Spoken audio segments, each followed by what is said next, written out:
안녕하세요. 기업 IT 프레임워크 22번째 시간입니다. 그리고 아마 오늘 잘하면 이제 마지막 강의가 될 것 같습니다. 지난 시간에 이제 뭘 설명드렸냐면 요구사항 분석 설계에 의해서 이렇게 만들어진 것을 이 클래스라는 기타를 구성하는 데이터들의 성격에 따라서 이렇게 분리할 수 있다. 그렇죠? 기타와 기타 스펙으로. 여기까지 설명을 드렸고요. 이것은 꼭 알아야 됩니다. 그래가지고 이제 프로그램을 고치면서 인벤토리가 이제 기타 스펙을 이용해서 찾도록 고쳤다는 거 설명을 드렸고요. 이해가 되셨죠? 자, 그럼 오늘 할 거는 뭐냐면요. 이제 자 보겠습니다. 우리가 앞에까지 한 걸 한번 정리해 보면 기타가 있고 기타 스펙으로 분리했고 인벤토리가 기타 스펙을 이용해서 찾도록 되어 있고 기타는 기타 스펙에 위임을 한 거고 여기서 보면 이제 보면 타입들이 빌더 타입, 스트링, 우드 타입, 그죠? 타입이라는 게 있고 우드도 있잖아요. 이런 것들은 이제 이넘이죠. 이넘형으로 해서 입력할 때 아무거나 함부로 입력하지 못하도록 하려고 이넘으로 선언하는 거니까 그것도 이렇게 배치되고 이런 모양이 된 거죠. 여기까지 하면 얼추 괜찮은 것이라고 볼 수가 있죠. 그런데 자 집중하세요. 이제 말씀드린 것처럼 객체지향 프로그램이라고 하는 것은 항상 기업의 업무랑 맞물려 들어가잖아요. 그러니까 기업의 업무가 바뀌면 따라 바뀌는 거거든요.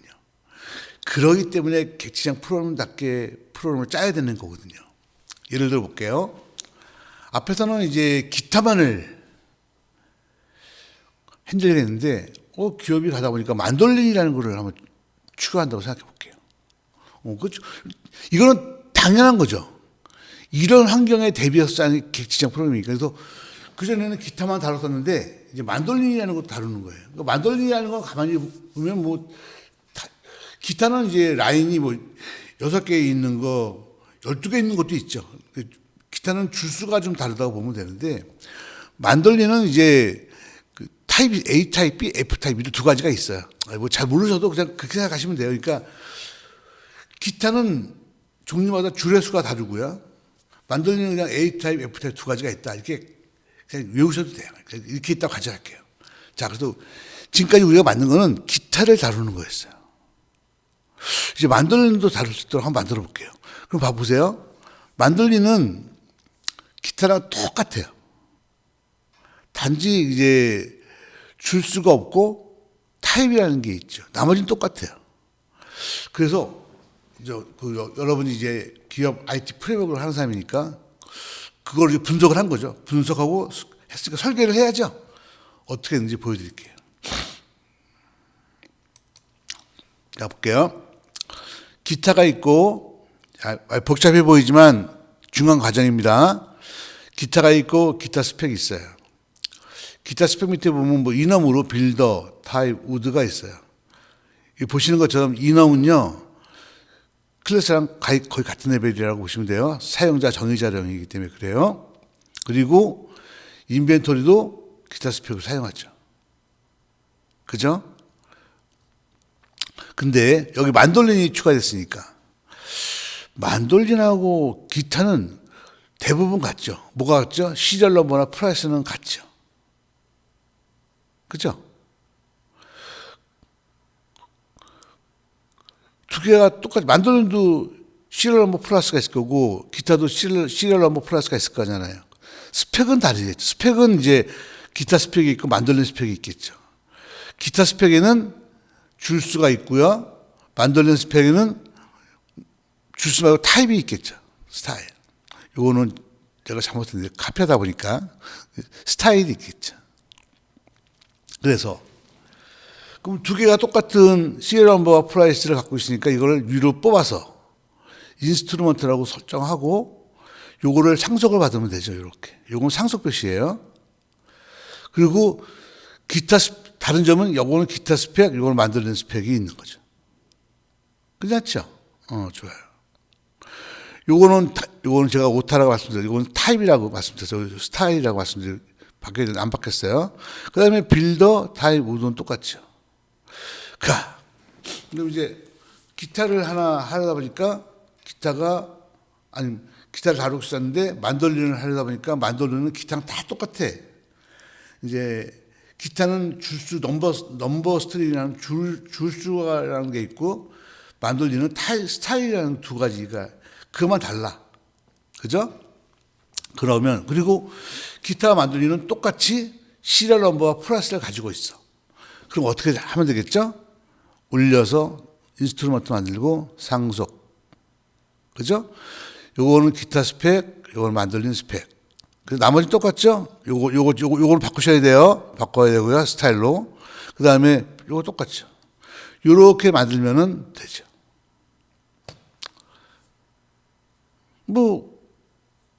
이해하는 데는 문제가 없으셨을 거라고 생각하고요. 요렇게 만들어가지고 프로그램을 짜도 괜찮죠. 그렇지만, 보면 좀 중복된 느낌이 들잖아요. 예를 들면 만들는 스펙도 좀 이렇게 좀 중복된 것도 똑같은 게, 그죠? 많고 막 이러니까. 좀 이것도 이거랑 같은데 똑같은 게 두 개가 있고. 그러니까 좀 모양새가 안 나오죠? 그러면 이제 어떻게 돼요? 그러면, 잘 보세요. 기업 IT 프레임워크를 담당하는 담당자는 처음에, 우리 회사에서 나한테 얘기하는 거야. 야, 우리는 이제 만돌린도 할 거야. 알았습니다.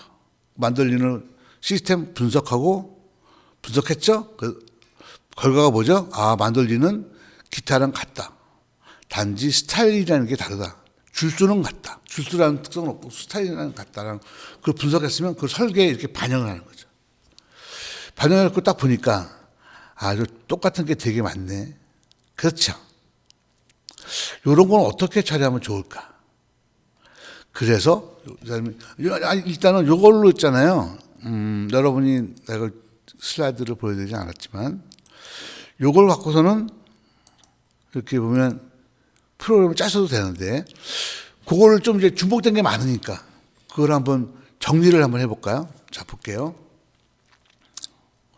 자, 먼저 만돌린과 기타가 다 똑같았는데 그 스펙이라는 것만 좀 차이가 있었죠. 그래서 그거 갖다가 만돌린 스펙, 기타 스펙이라고 하지 않고 인스트루먼트 스펙이라고 만들어 놓죠. 그죠? 자, 그러면 여기다가 이제 그다음에 기타 스펙 했던 건데 이제 인스트루먼트 스펙으로 바뀌면서 빌더, 모델, 타입, 백오더, 타브도. 보이시죠? 근데 인스트루먼트 스펙은 두 가지가 있죠. 만돌린 스펙과 기타 스펙. 그죠? 그러면 어떻게 돼요? 기타 스펙과 만돌린 스펙이 똑같은 게 많죠. 요거는 다 똑같잖아요. 그러니까 요거는 이렇게 올려놓고 상속을 하게 해놓고 그 다음에 둘이서 이제 다른 거 요건 스타일이라는 게 있고 여기는 넘버 줄수라는 게 있다고 그랬죠. 상속받아요. 여기는 스타일은 이제 이넘으로 해서 A 타입, F 타입 만들면 되고, 요거는 빌더, 타입, 우드. 보이시죠? 이렇게 만들면 어때요? 그러면 볼까요? 만돌린하고 기타는 일단 요거를 상속받아서 만들면 되죠. 변화될 게 아무것도 없어요. 기타 스펙도 요거를 상속받아 만들면서 여기다가 넘버 스트링만 넣으면 되고, 만돌린 스펙도 넣으면서 스타일만 넣으면 되죠. 그럼 만돌린, 기타 스펙, 만돌린 스펙이 다 제대로 만들어지죠. 그리고 요 앞에 지에 비하면 훨씬 더 간단하게 정리가 되어 있죠. 요게 바로 뭐냐면요. 상속의 파워입니다. 상속을 만든 이유입니다. 물론 상속이 추천할 만한 건 아니라고 말씀드렸죠. 상속을 언제 쓰느냐, 인터페이스 언제 쓰느냐는 이미 제가 설명을 다 했어요. 기억하셔야 되고요. 어쨌든 지금 여러분이 요 예제를 통해서 뭘 할 수 있냐면 우리가 기업을 하다 보면 유사한 것들이 많이 생길 거 아니에요. 그런 것들이 있을 때는 요 상속이라는 걸 이용하면 얼마나 간단한지를 설명할 수 있어요. 자, 다시 한번 보겠습니다. 자, 기타가 하나 있었는데 비슷한 만돌린이 추가돼서 이렇게 복잡해졌던 것들이. 그죠? 자, 보시죠. 그 앞으로 뭐 딴 게 또 유사한 게 들어온다고 하더라도 이렇게 하고 이렇게 하면 되겠죠? 어때요? 많이 좋아졌나요? 좋습니다. 그래서 자, 보겠습니다. 지금 이 이후에도 되게 많이 있습니다. 그러니까 뭐 기업 환경이 이렇게 바뀌면 해서 이렇게 바뀌면 인터페이스로 막 여러 가지 예가 있는데 기업 IT 프레임워크를 개발하는 이번 강좌에서는요, 여기까지만 강의합니다. 이유는 사실 뭐 듣는 분도 많지 않고요. 그리고 더 중요한 거는 온라인으로 제가 이미 앞에 강의한 것들을 이용하면 이거를 응용할 수 있기 때문에 굳이 거기까지 하는 것도 또 아닌 것 같습니다. 그래서 여기까지만 할 건데, 자, 보세요. 그래서 기업에서 처음에 기타만 하다가, 그죠? 기타와 기타 스펙으로 분리되고, 그 다음에 만돌린이라는 게 추가됐을 때, 만돌린과 기타가 이 스펙이라는 거 이런 게 중복되는 것 같다가, 이렇게 하나로 묶어놓고, 여기서 이렇게 상소받게 만들어주고. 기타의 특수한 상황인 거는 이렇게, 만돌린의 특수한 상황 이렇게 명시를 해서 만들어주고 나면, 그 인벤토리는 인스트루먼트와 스펙을 이용해서 하도록 꼭 바뀌게 되면 제법 근사하죠. 자, 이해하셨죠? 이렇게 만들어놓고 그러면 앞으로 이제 뭐 예를 들면 다른 게 더 추가된다고 치더라도 바뀔 게 별로 없죠. 그죠? 아마 뭐 기타 파는 데서 대부분 기타 비슷한 거 팔겠죠. 그렇다면 이렇게 추가되고 이쪽은 추가되고 뭐 별거, 그죠? 요거는 제가 수업에서 강의할 때는 여기 보시는 것처럼 이렇게 소스를 다 학생들한테 설명을 합니다. 이렇게 이 부분에서 어떻게 설명하는데, 여기서는 뭐 지금 핵심적인 개념을 설명하면 되니까 이렇게 해서 여러분 여기서 깨닫는 거예요. 그러니까 상속이라고 하는 것들은 요럴 때 써먹으니까 기똥차게 좋구나. 이해하셨죠? 좋아요. 인터페이스는 언제 쓰면 좋겠어요? 인터페이스는 참고 삼아 말씀을 드릴게요. 참고 삼아 말씀을 드리면 예를 들면 여기서 뭐 어떤 것들을, 그것도 이제 여러 개 많이 늘어나야 되는데 그건 다음에 설명을 하고요. 어쨌든 오늘 수업에서 여러분께 설명드리고 싶은 것은 뭐냐면, 우리가 그동안 해왔던 처음에 기타하고 인벤토리만 있다가 기타와 기타 스펙을 불리고 인벤토리가 분리했다가, 그죠? 그 다음에 이번에 이렇게 분리하는 거. 이 단계들을 설명을 드렸어요.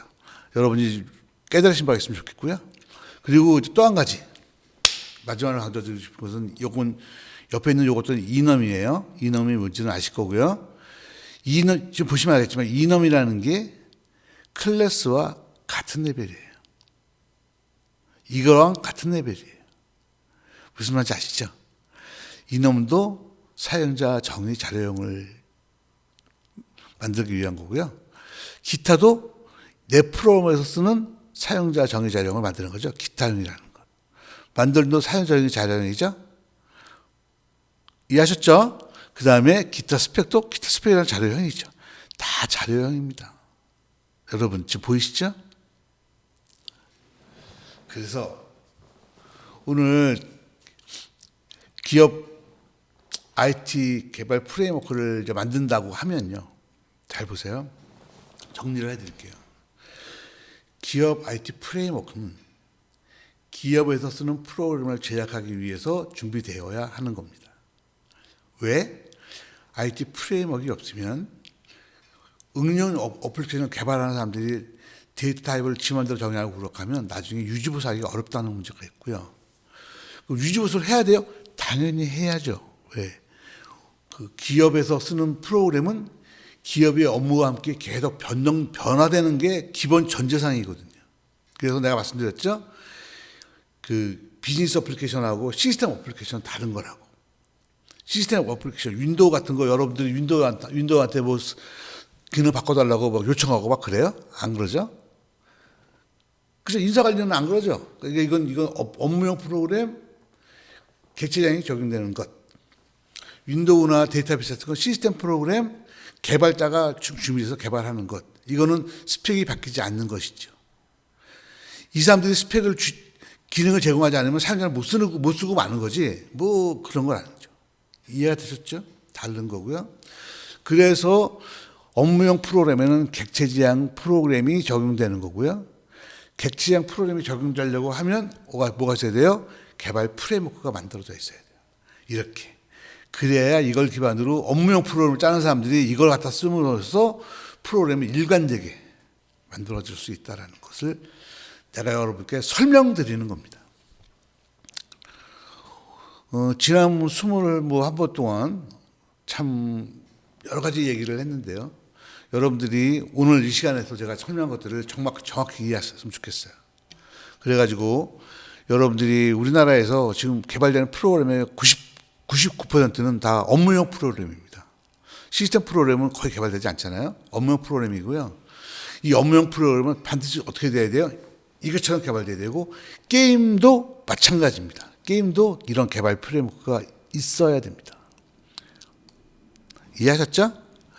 그래서 개발 프레임워크는 게임 분야 그리고 일반 업무용 프로그램 분야에서 쓰이는 것이고 우리나라 프로그램에 개발된 프로그램의 99%는 다 게임과 업무용 프로그램이기 때문에 개발 프레임워크에 대한 컨셉을 잡고 왜 필요한지 이렇게 개발해야겠다고 생각하는 것 자체가 무지하게 중요하다는 것을 마지막 시간을 통해서 설명드리고요. 드디어 기업 IT 프레임워크에 대한 저희 기나긴 장정을 오늘 시간에 마치기로 하고 요 다음번에는 이제 데이터베이스에 대해서 동영상을 올려드리도록 하겠습니다. 네, 수고하셨습니다.